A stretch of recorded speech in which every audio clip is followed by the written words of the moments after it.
Welcome back to Action 2 News at 6. The Village of Howard held a ribbon cutting today to celebrate the completion of several upgrades to Brown County's most visited outdoor athletic facility, Nouryon Sports Complex.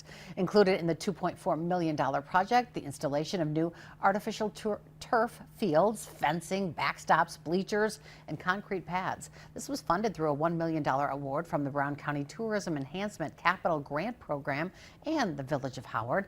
The new upgrades creating more of a stadium-like atmosphere, supporting players on the field as well as those in the stands. The new ground surfaces also mean that players will get more time on the field, extending the season for an additional 6 to 8 weeks. No longer will our teams be restricted by Wisconsin weather and the unpredictability. Our athletes are going to be able to train, compete on this world-class surface, expanding the season. The Wisconsin United FC Soccer Club estimates it will lead to more than 1,300 additional hotel stays and an overall economic impact of $2.3 million every year.